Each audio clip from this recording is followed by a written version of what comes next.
A'udzubillahi minasyaitonirrajim. Bismillahirrahmanirrahim. Alhamdulillahi rabbil alamin. Wassalatu wassalamu ala asyrafil anbiya'i wal mursalin wa ala alihi wa sahbihi ajma'in. Rabbi shrah li sadri wa yassir li amri wahlul 'uqdatam min lisani yafqahu qawli, amma ba'd. Alhamdulillah, segala puji bagi Allah Subhanahu wa taala kerana masih lagi memberikan kepada kita ruang dan peluang untuk sama-sama kita meneruskan tugasan kita sebagai hamba kepada Allah Subhanahu wa taala. Hinggalah satu masa Allah Taala telah menentukan kepada kita ajal kita sebagai hamba yang di muka bumi Allah Subhanahu wa taala ini. Insya-Allah pada hari ini kita akan baca satu buku yang telah ditulis oleh seorang tokoh kontemporari, seorang ulama kontemporari yang dihimpunkan di dalamnya zikir-zikir dan juga doa-doa yang warid daripada Nabi sallallahu alaihi wasallam. Sama ada zikir tersebut berasal daripada Al-Quran atau zikir tersebut berasal daripada sunnah Nabi sallallahu alaihi wasallam. Bertepatan dengan kita pada hari ini, kita berada pada awal bulan Zulhijjah. Kita berada pada awal bulan haram, bulan yang digalakkan kepada kita untuk memperbanyakkan ibadah kepada Allah Subhanahu wa taala dengan berbagai-bagai bentuk ibadah. Sama ada ibadah tersebut berbentuk kita memperbanyakkan amalan sunnah, kita memperbanyakkan puasa sunat, atau juga dengan kita mengamalkan doa-doa dan juga zikir-zikir yang telah diajarkan oleh Rasulullah sallallahu alaihi wasallam kepada kita. Jadi untuk mengetahui zikir-zikir tersebut, doa-doa tersebut yang warid daripada Nabi sallallahu alaihi wasallam, maka tentulah kita perlu merujuk kepada hadis dari Nabi sallallahu alaihi wasallam. Kita perlu merujuk kepada Al-Quranul Karim untuk kita mengetahui zikir dan doa-doa yang telah disebutkan, yang telah warid daripada Nabi kita sallallahu alaihi wasallam. InsyaAllah kita akan baca permula pada hari ini, dan seterusnya kita akan baca kitab satu kitab yang kecil, kitab yang ringkas yang telah ditulis oleh Syekh Sa'id bin Ali bin Waf Al-Qahtani rahimahullah ta'ala. Sang penulis yang berasal daripada Qahtan, menisbahkan beliau kepada satu tempat yang bernama Qahtan. Beliau dilahirkan di sana. Satu buku yang cukup bagus untuk kita baca, dan bukan setakat kita baca, dan untuk kita memahami isi kandungan yang terdapat dalam kitab ini, dalam buku yang beliau tulis ini. Sebelum kita baca, kita nak tengok beberapa perkara yang berkaitan dengan penulis, berkaitan dengan buku ni, atau berkaitan dengan zikir dan doa secara umum. Bila kita sebut zikir, bila kita sebut doa, adakah ia suatu perkara yang berbeza? Zikir ni satu perkara, doa satu perkara. Kalau kita letakkan sekali zikir dan doa, maka dia menunjukkan dua makna yang berbeza. Zikir dia lebih khusus kepada kita ingat terhadap nikmat-nikmat Allah, atau kita ingat terhadap keagungan Allah. Sama ada ingat tersebut dengan cara kita sebut, atau ingat tersebut dengan cara kita lintasan dalam hati kita, atau ingat tersebut dengan cara kita tadabbur terhadap kekuasaan Allah Subhanahu wa taala. Dengan kita melihat kekuasaan Allah ketika Allah Taala menciptakan langit dengan bumi. Kita tengok bumi, langit yang berdiri dengan begitu teguh, dengan begitu kukuh. Lalu kita ingat tentang kekuasaan Allah Subhanahu wa taala. Doa pun dia lebih khusus kepada asalnya, lebih khusus kepada permintaan kita kepada Allah Subhanahu wa taala. Doa wa at-talab. Doa adalah kita minta. Kita nak sesuatu kepada Allah Subhanahu wa taala, kita minta kepada Allah Subhanahu wa taala. Tapi ada kalanya zikir disebut sebagai doa. Ada juga dalam hadis-hadis Nabi sallallahu alaihi wasallam, kalau kita baca, Nabi sebut doa, disebutkan sebagai doa. Sedangkan kalau kita tengok hadis tu tak ada doa pun, tak ada minta pun. Dalam hadis tu menyebutkan tentang zikir, tentang Allah Subhanahu Wa Taala, pujian kepada Allah Subhanahu Wa Taala. Tidak ada bentuk doa dalam hadis tersebut, dalam ucapan tersebut. Tapi kenapa disebut doa? Ada kadang-kadang digunakan juga zikir ni dengan maksud doa. Seperti mana Nabi kita sallallahu alaihi wasallam dalam satu hadis diriwayatkan oleh Al-Bukhari dan Muslim. Sahabat cerita, sahabat kata, kana Nabi sallallahu alaihi wasallam yad'u 'inda al-karb. Nabi sallallahu alaihi wasallam ni bila dalam kepayahan, dalam kesusahan, bila dalam keperitan, Nabi doa satu doa ni. Disebut yad'u, Nabi doa. Gapo dia doa Nabi sallallahu alaihi wasallam? La ilaha illallahul azimul halim. La ilaha illallah rabbus samawati wal ard wa rabbul arsyil azim. Nabi sebut, sahabat kata bila Nabi dalam kepayahan, Nabi dalam kesusahan, Nabi dalam kerumitan, Nabi doa ni. La ilaha illallah al-azimul halim. Tidak ada Tuhan selain Allah yang layak kita sembah. Tuhan yang al-azim, Tuhan yang maha agung. Al-halim, Tuhan yang maha lemah lembut. Al-halim yang maha, al-azim yang maha gagah, yang maha perkasa, yang maha agung. La ilaha illallah rabbus samawati wal ard. Tidak ada Tuhan yang layak disembah selain Allah. Tuhan yang mengatur langit-langit, Tuhan yang mengatur bumi. Wa rabbul arsyil azim, Tuhan yang mengatur arasy yang besar. Dalam ni tak ada pun permintaan, dalam ni tak ada pun doa. Semua dalam ayat yang dibaca atau dalam zikir dibaca oleh Nabi SAW, semuanya merakumi zikir. Nabi sebut tidak ada Tuhan yang layak disembah selain Allah. Nabi sebut tentang keagungan Allah Subhanahu Wa Taala. Nabi sebut tentang Allah Subhanahu Wa Taala sebagai pentadbir langit, sebagai pentadbir bumi. Allah Ta'ala Tuhan yang memiliki arasy yang besar. Tidak ada pun doa situ. Tapi kenapa nak sahabat sebut? Kana Nabi sallallahu alaihi wasallam yad'u indal karb. Nabi sallallahu alaihi wasallam selalu berdoa ketika dalam kesusahan, ketika dalam kepayahan. Sedangkan kalau kita tengok yang diucapkan oleh Nabi sallallahu alaihi wasallam adalah zikir. Dia bukan satu doa. Kerana dalam zikir dia mengandungi doa. Asal dia sebut zikir, tapi maksud dia adalah doa. Tidak ada Tuhan yang dilayak la ilaha illallah al-azimul halim, la ilaha illallah rabbus samawati wal ard wa rabbul arsyil azim. Unsur ni contoh, walaupun tidak disebut, Nabi sebut tidak ada Tuhan yang layak disembah selain Allah. Tuhan yang mentadbir langit, yang mentadbir bumi, Tuhan yang memiliki arah yang besar, Tuhan yang mentadbir arah yang besar. Tolonglah aku ya Allah.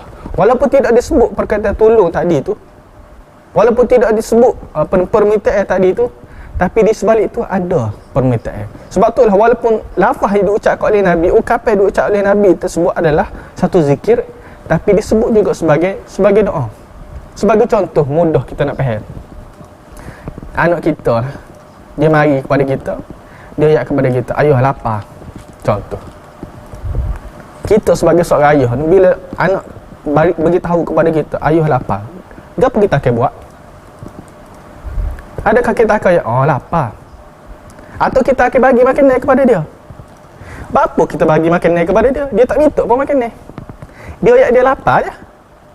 Lainlah dia ayuh lapar, nak makanan. Tak baru dia minta, baru doa.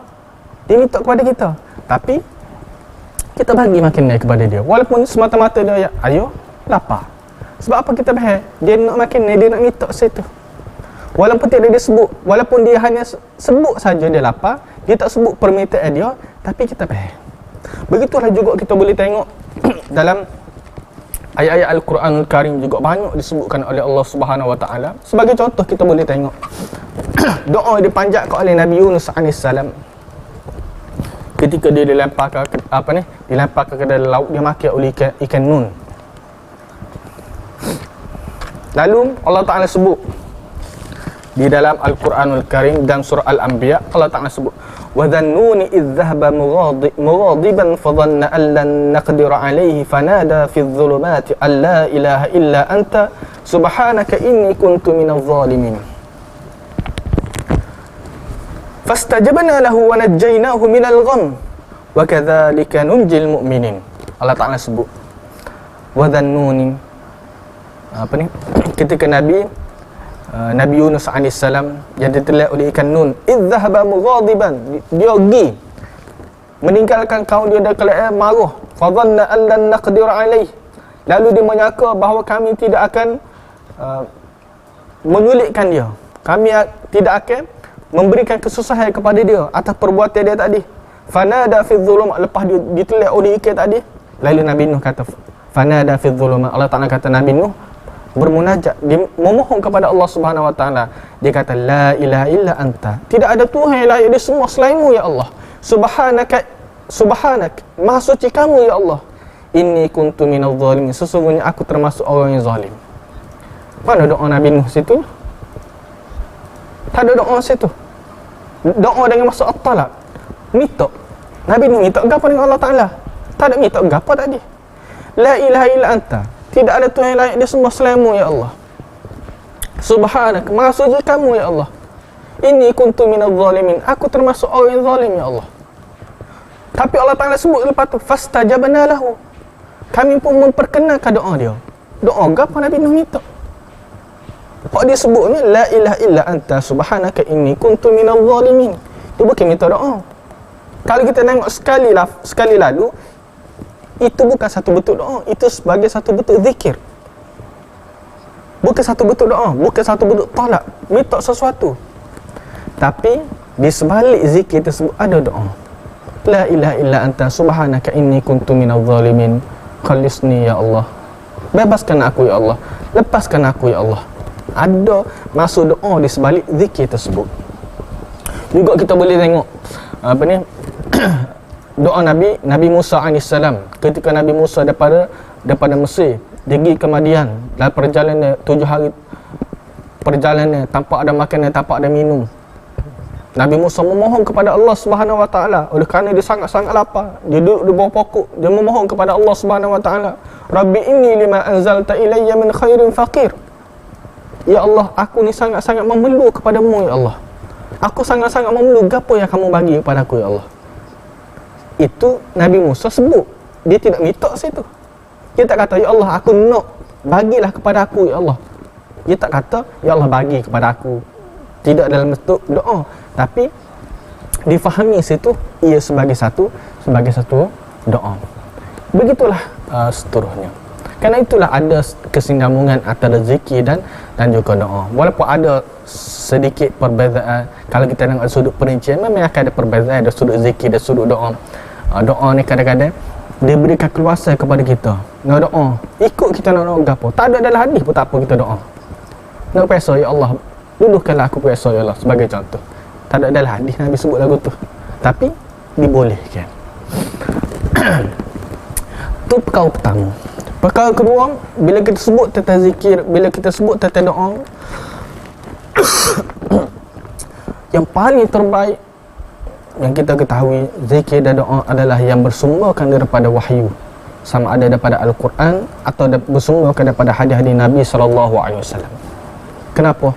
Kenapakah doa atau zikir yang bersumberkan daripada wahyu inilah yang terbaik? Ada beberapa perkara, ada beberapa sebab. Dua sebab paling utama sekali adalah kerana doa dan zikir yang mari daripada wahyu, satu patuh dia bebas daripada perkara-perkara syirik, satu patuh bebas daripada perkara-perkara khurafat dan perkara-perkara yang boleh menjejaskan akidah kita. Tak ada doa yang diajarkan oleh Allah mengandungi syirik. Tak ada doa yang diajarkan oleh Nabi SAW mengandungi syirik. Ataupun doa daripada orang lain ni, kita tak tahu setahu mana. Doa pada tok nenek kita dah ajar kita doa, aku sebagai contoh, yang tidak ada daripada sumber wahyu, tidak ada pada sumber Al-Quran, tidak ada sumber Nabi SAW, tidak selamat daripada syirik. Sebagai contoh lah, tok nenek kita ajar semua, dan dia ajarlah kepada kita sekali, kepada kita bila nak masuk dalam hotel, sebelum masuk tu royak dulu tok nenek hok ada sini minta tupai lalu cucu nak masuk, sebagai contoh. Dan diamalkan oleh ramai ada kalangan kita. Bila nak masuk ke dalam hotel, kau nak pergi suatu tempat kau, dia sebut lagu tu. Dia ajar oleh oleh tok nenek kita. Ada unsur-unsur syirik situ. Minta kepada selain Allah Subhanahu Wa Taala.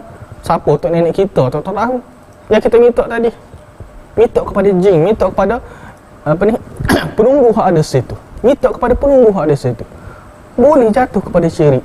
Kalau kita beranggap penunggu tersebut, kalau tak minta dia boleh memudaratkan kita.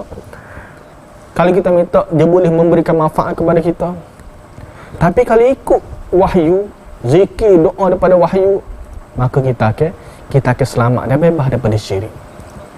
Itu yang pertama. Yang kedua, bila kita mengamalkan doa daripada Nabi SAW, doa daripada wahyu, sama daripada Al-Quran atau daripada sunnah Nabi SAW, dari sudut ganjar pahalanya dijamin oleh Allah Subhanahu Wa Taala. Dijamin oleh Allah Subhanahu Wa Taala, kerana Allah Taala yang menurunkan doa tersebut, dia yang menjamin pahala tertentu untuk kita laksanakan terhadap doa tersebut. Maka Allah Subhanahu Wa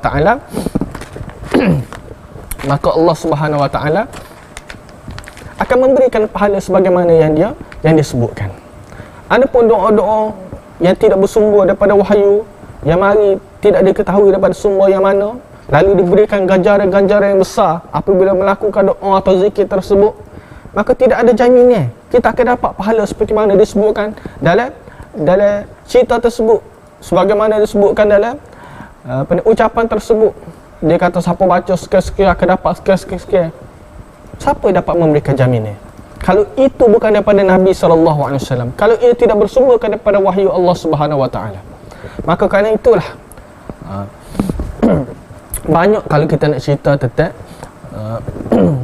kelebihan kita mendahulukan zikir daripada Al-Quran, zikir daripada wahyu, sama daripada Al-Quran atau sunnah Nabi SAW.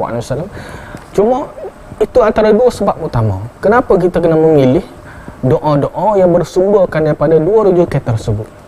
Ada pun petua-petua daripada, kadang-kadang kita ni suka sangat petua-petua daripada orang tua-tua, yang mana kadang petua tersebut mengandungi doa. Yang doa tersebut kadang-kadang bila kita tengok, tak patut dia amalkan doa ni. Sebab apa? Sebab ada unsur-unsur yang bercanggah dengan syariat Islam. Ada unsur-unsur yang boleh menjejaskan keimanan, menjejaskan tauhid kepada Allah Subhanahu Wa Taala. Tapi oleh kerana dia sebagai petua, dia letak nama sebagai petua, orang tua-tua dulu buat, maka dia amalkan benda tersebut tanpa kita melihat efek dia kepada akidah kita, efek kepada keimanan kita kepada Allah Subhanahu Wa Taala. Di samping banyaklah sebab-sebab lain kenapa kita kena memilih sumber daripada wahyu.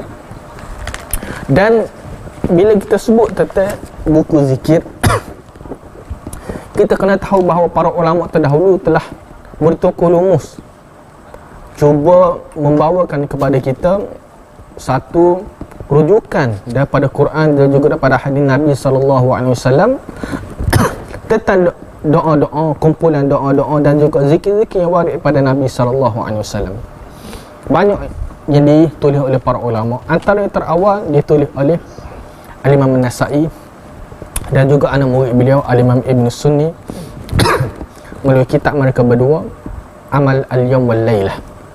Satu buku, satu kitab yang beliau bawakan doa-doa Nabi SAW atau zikir-zikir yang bersumberkan daripada hadis Nabi SAW dengan sanad yang bersambung kepada Nabi SAW, dengan ada sanad lah dibawa zikir-zikir tersebut. Supaya bila kita baca, kita tahu di mana sumber zikir yang kita baca, adakah sahih atau tidak sahih. Telah dibuat tahqiq oleh para ulama kita. Kita Amal Al-Yawm Wal Laylah karangan Ibn Sunni juga telah ditahqiq, antaranya Syekh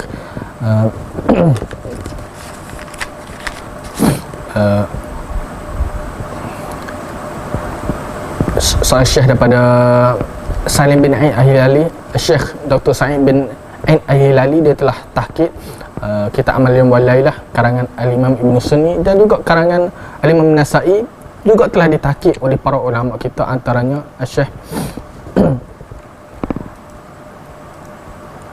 Hamadah, dia telah tahqiq, Faruq Hamadah dia telah tahqiq kitab Amal Al-Yawm Wal Laylah karangan Al-Imam Nasa'i tersebut. Dan juga ulama-ulama terkemudian antaranya Al-Imam Al-Baihaqi juga dia telah buat kitab dia telah susun kitab yang mengandungi doa-doa daripada Nabi SAW, Ad-Da'awatul Kabir. Nama kitab dia 2 jilid kalau kita tengok kepada cetakan yang ada pada hari ni. Al-Imam An-Nawawi rahimahullah ta'ala juga, cuma Al-Imam Nawawi ni penulis dia tidak dibawakan sanad untuk setiap hadis yang dia bawa. Dia sekadar menyandarkan sebut mana rujukan hadis-hadis yang dia telah dia bawa dalam kitab dia Al-Azkar An-Nawawi sebagai contoh. Tapi semua kitab-kitab tu besar berlaku. Kitab karangan Al-Baihaqi Ad-Da'wat Al-Kabir 2 jilid. Kitab Al-Imam Ibn Sunni tadi yang telah ditahqiq berjilid-jilid. Kitab Amal Al-Yam wal Lailah karangan Al-Imam An-Nasa'i juga, walaupun sejilid tapi tebal lah. Jadi mungkin susah kepada kita. Lagi-lagi bahasa Arab tak ada terjemahan. Al-Azkar mungkin ada terjemahan, tapi terjemahan kau besar. Lalu marilah penulis ni Syekh Sa'id Ali Wahf Al-Qahtani hafizallahu ta'ala rahimahullah ta'ala, dia buat satu buku yang mudah untuk kita bawa ke mana-mana. Dan dia sebut dalam mukaddimah dia, buku ni dia buat, dia pilih hadis-hadis Nabi SAW, dia buat dalam bentuk yang mudah, yang boleh dibawa oleh kita mana-mana kita nak pergi. Ketika kita musafir ke, kita berada di rumah ke, memudahkan kepada kita untuk kita bawa. Syekh Sa'd bin Ali bin Wahf Al-Qahtani, seorang ulama yang telah menulis lebih 80 kitab yang dia telah tulis. Tapi Allah Subhanahu Wa Taala telah memilih kitab ni sebagai kitab yang paling masyhur yang telah ditulis oleh beliau. Walaupun 80 kitab lagi tu bagus-bagus juga kitab, dan dia lebih banyak menulis kitab tentang dakwah, tentang bagaimana penyucian jiwa. Antaranya Afatul Lisan fi Dha'il Kitab was Sunnah, dia tulis penyakit lidah berpandu kepada Al-Quran dan Sunnah Nabi SAW. Sangat bagus juga kitab tu. Cuma Allah Ta'ala telah memilih Hisnul Muslim atau Husnul Muslim sebagai kitab yang tersebar luas di seluruh dunia. Menurut Syekh Abdul Razak Al-Ankiri, disebut lebih 40 bahasa telah diterjemahkan kitab Hisnul Muslim ni. Kitab Hisnul Muslim telah diterjemah kepada lebih 40 bahasa. Dan setiap bahasa tersebut banyak cetakan-cetakan. Bahasa Malaysia sendiri pun banyak cetakan untuk Hisnul Muslim. Bahasa Arab sendiri pun lagi lah banyak cetakan dia. Jadi untuk bahasa Melayu ni, alhamdulillah kita ada terjemahan yang telah dibuat oleh tuan guru kita Dr. Abdul Basit bin Abdul Rahman. Beliaulah antara yang memperkenalkan kepada kita. Saya ingat saya lah, sewaktu saya belajar dulu, sewaktu kita zaman sekolah dulu, kita kenal kitab Hisnul Muslim ni sebagai perisai Muslim melalui terjemah yang dibuat oleh Dr. Basit. Wallahualam, mungkin orang lain ada terjemah, tapi kepada ramai orang melalui terjemahan beliau lah kita dapat mengenal kitab Hisnul Muslim ni, alhamdulillah. Dan insya-Allah untuk sesi-sesi yang seterusnya kita akan gunakan cetakan, kita akan gunakan Hisnul Muslim yang diterjemahkan oleh Dr. Abdul Basit untuk lebih memudahkan kepada kita untuk buat rujukan, untuk memahami hadis-hadis Nabi SAW dan juga kalam-kalam yang disebutkan oleh Rasulullah SAW dalam kitab ni. Metodologi Syekh Sa'id bin Ali bin Wahf Al-Qahtani dalam kitab ni dia ni adalah doa-doa yang dia telah pilih daripada kitab dia sendiri yang dia tulis, satu kitab yang besar juga yang dia pilih yang juga menghimpulkan doa-doa. Dia sebut dalam mukaddimah dalam mukaddimah kitab ni juga dia ada sebut kitab ni dia pilih daripada kitab dia yang asal yang berjudul Az-Zikru wad-Du'ai wal-Ilaji bir-Ruqa minal Kitab was Sunnah. Zikir-zikir, doa-doa penawar dengan ruqyah yang berpandukan kepada kitab dan sunnah. Daripada kitab tersebut dia pilih jadilah kitab Hisnul Muslim yang kecil yang mudah kepada kita untuk bawa. Dan metodologi dia lagi, bila ditulis kitab ni, beliau tidak sebutkan secara panjang lebar hadis. Beliau hanya sebut matan hadis saja, doa, zikir yang dibaca tersebut, sebagai nak memudahkan kepada kita. Ada sebahagian kitab-kitab dia sebut hadis ni daripada sahabat sekian-sekian, panjang lah. Tapi sini ni dia nak mempermudahkan kita, dah hanya bawa zikir-zikir saja. Kalau kita nak tahu, kena baca kena lihat kepada kitab-kitab asal lah, yang telah dibuat rujukan kepada kitab tersebut. Itu yang pertama berkenaan kitab ni. Yang kedua, kitab ni telah diterjemahkan oleh beliau sendiri. Telah disyarahkan oleh beliau sendiri. Sebanyak 5 jilid beliau syarah dengan tajuk Ithaful Muslim bi Syarhi Husni Muslim. Dia syarah sebanyak 5 jilid. Ada juga orang lain yang turut syarah juga. Cuma syarah yang dibuat oleh sebagai orang lain ni ada banyaklah, ada sedikit kekurangan. Kitab yang dia buat ni, apabila dia tulis matan ni dan dia sendiri syarah, maka dia yang lebih memahami apa ni isi kandungan dalam kitab yang dia buat. Penulis seorang ulama kontemporari yang baru saja meninggal dunia lebih kurang 2 tahun lepas atau 3 tahun lepas meninggal dunia. Beliau meninggal dunia pada 1 Oktober pada tahun 2018. Pada tahun 2018, lebih kurang nak masuk 3 tahun beliau meninggal dunia kerana kena penyakit kanser hati yang membawa beliau kepada meninggal dunia. Semoga Allah Ta'ala merahmati beliau dan menempatkan beliau dalam kalangan orang soleh, para syuhada was salihin. InsyaAllah kita tengok sedikit sebanyak pendahuluan yang dibuat oleh beliau dalam kitab ni. Muqaddimah penulis, Innal hamdalillah nahmadu wa nasta'inu wa nastaghfiruh wa na'udzu billahi min syururi anfusina wa min sayyiati a'malina. Man yahdihillahu fala mudilla lahu wa man yudlil fala hadiya lahu. Wa asyhadu an la ilaha illallah wahdahu la syarika lahu wa asyhadu anna Muhammadan abduhu wa rasuluh sallallahu alaihi wa ala alihi wa ashabihi wa man tabi'ahum bi ihsanin ila yaumiddin wa sallama tasliman katsira, amma ba'd. Terjemahan yang ada pada kita untuk mukaddimah ni. Buku ini adalah ringkasan daripada buku saya yang berjudul Az-Zikru wad-Du'a'i wal-Ilaji bir-Ruqa minal Kitab was Sunnah. Saya telah meringkaskan bahagian zikir supaya senang dibawa ketika bermusafir. Saya hanya mengambil teks atau matan zikir dan saya hanya menyebut 1 atau 2 sumber rujukan daripada kitab yang asal. Sesiapa yang ingin mengetahui sahabat-sahabat Nabi yang meriwayatkan hadis-hadis ini dengan lebih terperinci atau takhrij, iaitu sumber rujukan hadis, boleh merujuk kepada kitab yang asal. Kitab asal dia Az-Zikru wad-Du'a wal-Ilaj war-Ruqa minal Kitab was Sunnah, atau juga kitab asal yang mengeluarkan hadis-hadis tersebut.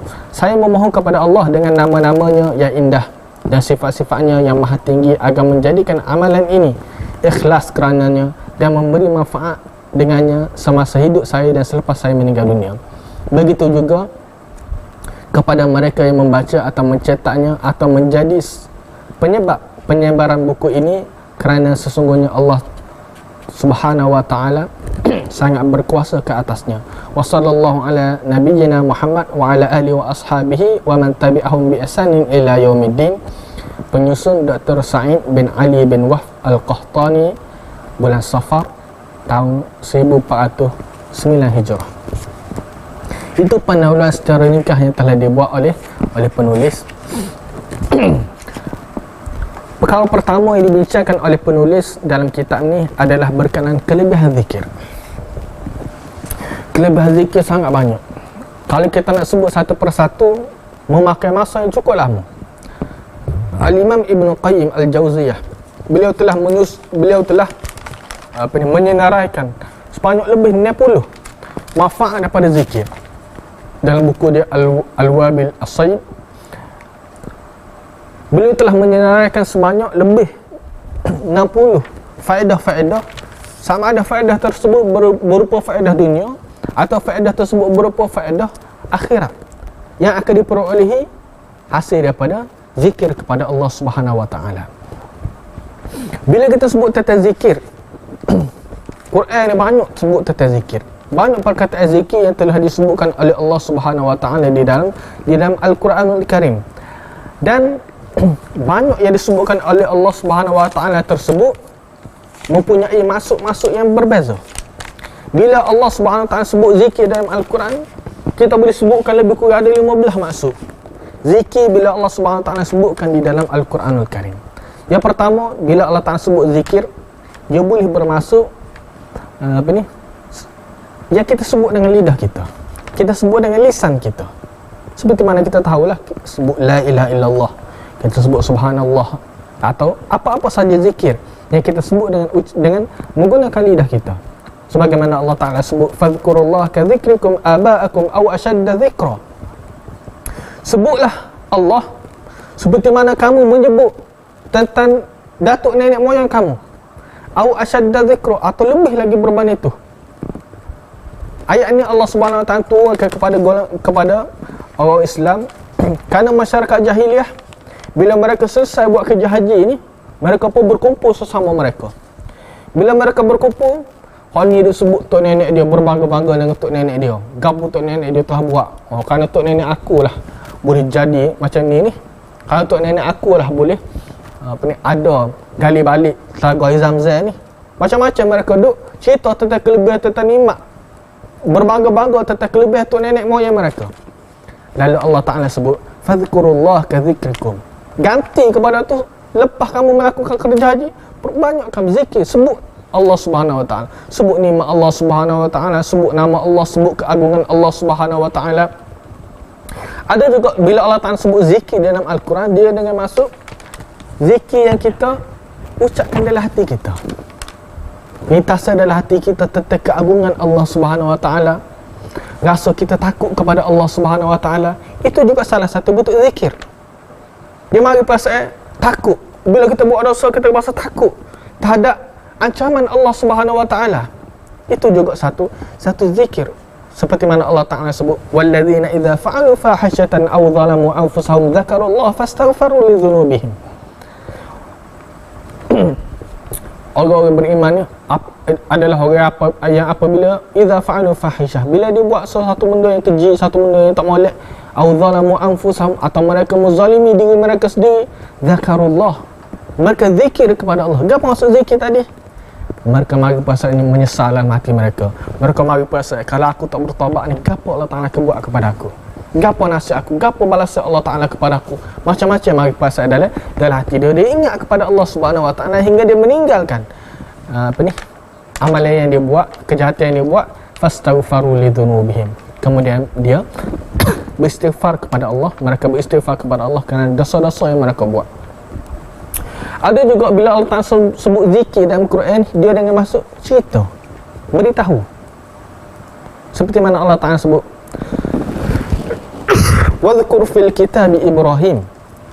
Kata kepada Nabi kita sallallahu alaihi wasallam, wadhkur fil kitabi Ibrahim. Wahai Muhammad, ceritakanlah tentang Ibrahim yang ada dalam Quran. Cerita tentang Nabi Ibrahim yang ada dalam Quran, kamu ceritakanlah kepada para sahabat kamu. Wadhkur, situ dengan masuk cerita, beritahu kepada sahabat-sahabat Nabi sallallahu alaihi wasallam. Zikir juga dalam Quran, dia boleh dengan masuk di Al-Quranul Karim. Quran ya Allah Ta'ala turunkan kepada Nabi kita sallallahu alaihi wasallam, wa hadza dzikrun mubarak. Allah Ta'ala sebut, ini adalah zikir yang diberkati. Apa zikir diberkati? Zikir yang berkat ni, zikir situ masuk Quran.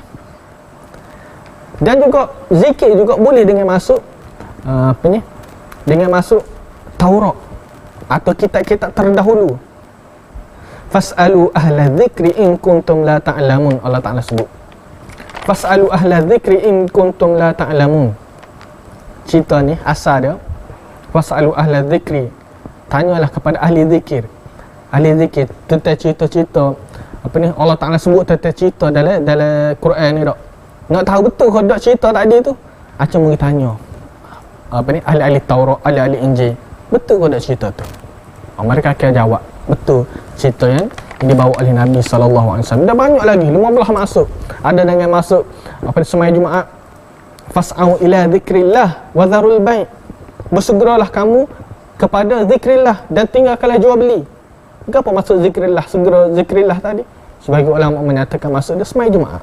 kamu segera semai jemaah, kamu tinggalkanlah jual beli. Dan juga masuk-masuk lain yang Allah Ta'ala sebutkan. Sini penulis bawakan tentang kelebihan zikir, antaranya firman Allah Subhanahu wa taala, "Fadhkuruni azkurkum washkuruli wala takfurun." Allah Subhanahu wa taala sebut, "Fadhkuruni azkurkum." Ingatlah kepadaku, aku juga akan ingat kepada kamu. Washkuruli wala takfurun.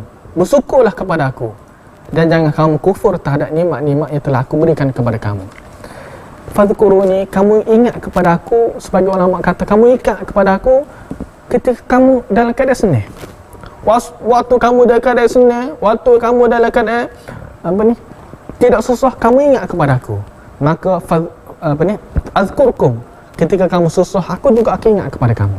Sebagai ulama mentafsirkan, fadhkuruni, kamu ingat kepada aku ketika kamu senang, maka aku juga akan ingat kepada kamu ketika kamu susah. Itu sifat manusia. Manusia ni kadang-kadang dia ingat kepada Allah bila dia tertimpa kesusahan, sebab dia nak batu daripada Allah.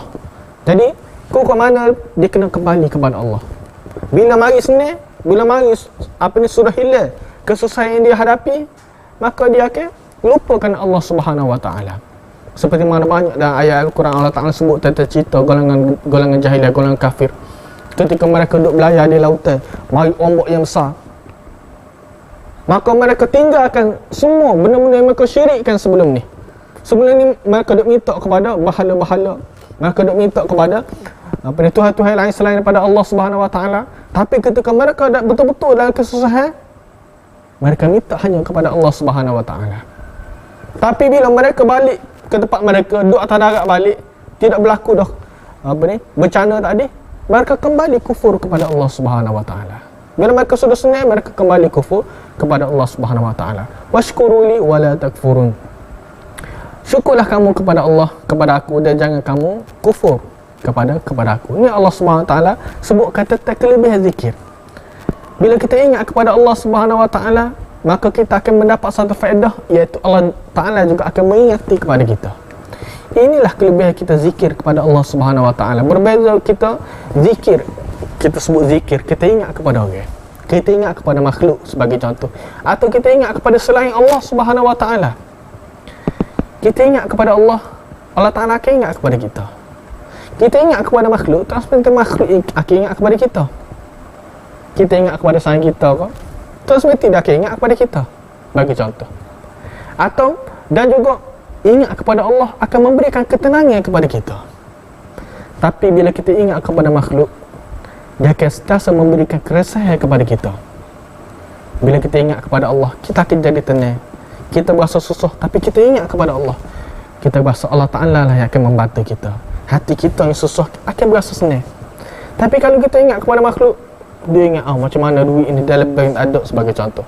Duit sepanen tak ada, macam mana kereta nak kena bayar. Akan menambahkan keresahan kepada kita, akan menambahkan gundah gelana dalam hati kita. Itu antara beza kita zikir, kita ingat kepada Allah Subhanahu wa taala, dan kita ingat kepada selain Allah Subhanahu wa taala. Kita ingat kepada Allah, Allah Taala akan bayar ingatan tersebut dengan dia juga akan ingat kepada kita. Dan ingat di dalam banyak benda lah. Dengan kita sama ada ingat sebagai ulama sebut, Al-Imam Ibn Katsir sebut, fadhkuruni, ingat aku tu dengan kamu melakukan ketaatan. Kamu taat kepada aku, bermaksud kamu ingat kepada aku. Jangan kamu taat kepada aku. Bila kamu taat kepada aku, maka aku juga akan membalas ketaatan yang telah kamu buat tadi. Dan kamu kena bersyukur, dan kamu kufur. Dalam ayat yang Allah Ta'ala sebut, kufur akan membawa kepada hilang nikmat-nikmat tersebut. Jadi zikir sebagai muqaddimah disebutkan oleh Syekh Sa'ad bin Waf Al-Qahtani hafiz rahimahullah ta'ala. Faedah dia adalah Allah Ta'ala juga akan membalas kepada kita atas zikir yang kita lakukan. Zikir itu dengan masuk sama ada kita ingat kepada Allah ketika kita senang, atau zikir tersebut dengan memasuk kita mentaati Allah Subhanahu wa taala. Yang kedua ayat dibawakan oleh penulis adalah ya ayyuhalladzina amanu dzkurullaha dzikran katsira. Wahai orang beriman, ingatlah kepada Allah dengan ingatan yang banyak, dengan sebutan yang sebanyak-banyaknya. Zikran kathira, sebanyak-banyaknya. Sebanyak mana kita boleh berzikir, maka kita berzikir. Abi Darda rahimahullah ta'ala disebutkan oleh Al-Imam Al-Zahabi dalam Syiar Alam An-Nubala. Abu Darda radhiyallahu anhu, ketika dia tanya kepada dia, orang tanya kepada dia, berapa gak kamu bertasbih? Berapa gak kamu berzikir kepada Allah?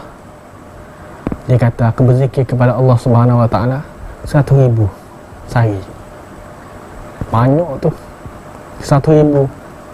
Tu sahabat-sahabat Nabi Ridwanullah alaihim.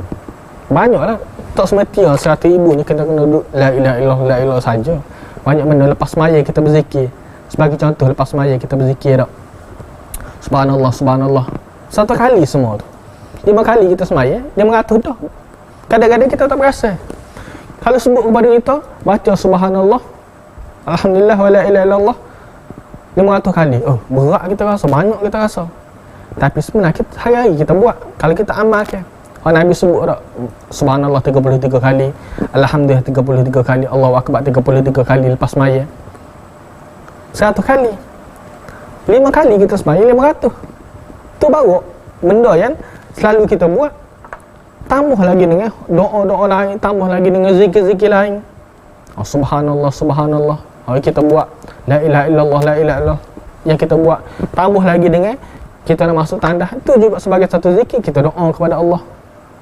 Keluar tandah, ghufran, kita sebut 2 dah situ. Kadang-kadang kita tak perasan. Kita nampak 1,000 banyak.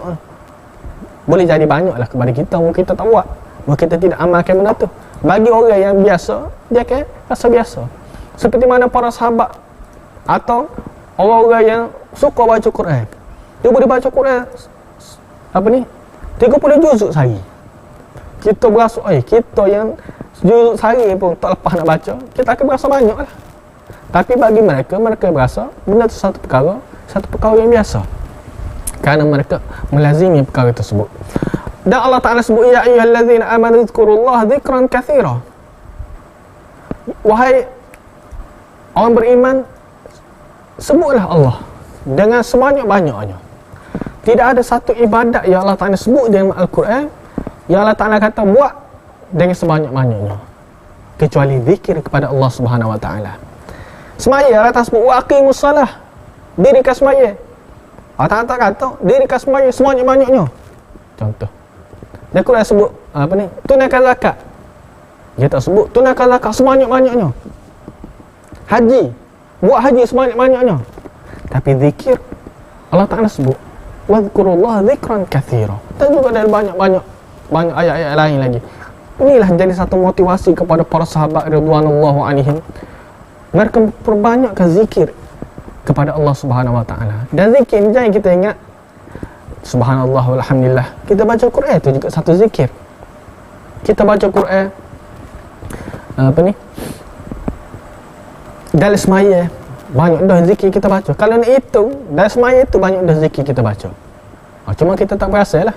Kalau tanya kepada kita lah, berapa kali dia mau berzikir hari ni, mungkin kita akan mikir berapa kali start pagi tadi. Kalau kita sebut la ilaha illallah, kita sebut subhanallah, boleh jadi kita kata baru 2-3 kali. Sebenarnya banyak dah kita sebut. Setiap kali kita semaya, dalam semaya tu berapa banyak zikir dah kita sebut. Lepas semaya tu pula berapa banyak dah zikir yang kita sebut. Kita nak makan tu, kita sebut zikir dah. Bismillah, kita makan. Lepas makan, kita sebut zikir juga. Alhamdulillah. Cuma mindset kita, bila kita sebut zikir ni, kena duduk satu tempat, kena pergi bersebeh kau, atau kena kira subhanallah, subhanallah, baru kita anggap sebagai zikir. Kalau bawa nak makan sebut bismillah, kita tak anggap sebagai zikir. Tu satu kesilapan juga. Atau baca Quran, kita tak anggap sebagai zikir, sedangkan kita telah sebutkan tadi. Allah Ta'ala kata hadza zikrun mubarak. Dia sebut Quran sebagai zikir, sebagai zikir juga dianggap sebagai zikir. Walaupun kita tak sebut subhanallah secara khusus, tak duduk di satu tempat, tak pergi tasbih, kita tak sebut subhanallah, tapi kita semaya, kita sebut dah. Atau kita baca Quran dah, juzuk dah kita baca hari ni, kita telah dianggap sebagai telah berzikir. Dan zikir ni satu amalan yang memang digalakkan kita memperbanyakkan. Secara khusus Allah Ta'ala sebut di dalam Al-Quranul Karim. Allah Ta'ala sebut tentang, pertama Allah Ta'ala suruh supaya kita perbanyakkan zikir. Yang kedua Allah Ta'ala sebut dalam Quran tentang yang banyak berzikir.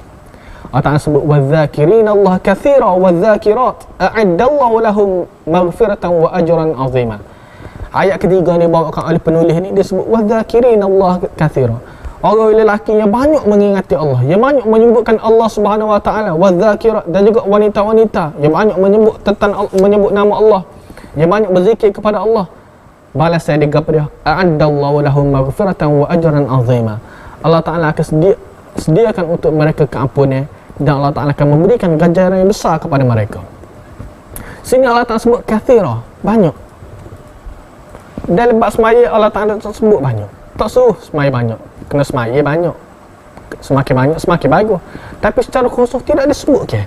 Tapi dalam bab zikir ni secara khusus disebutkan oleh Allah Subhanahu Wa Ta'ala. InsyaAllah kita berhenti setakat tu dulu. Kita baca, kita tengok 3 ayat yang disebutkan oleh penulis pada hari ini sebagai muqaddimah. InsyaAllah kita akan masuk kepada doa-doa dan juga zikir-zikir pada masa yang akan datang. Aku qouli hadza wa astaghfirullahal azim li wa lakum. Wassalamualaikum warahmatullahi wabarakatuh.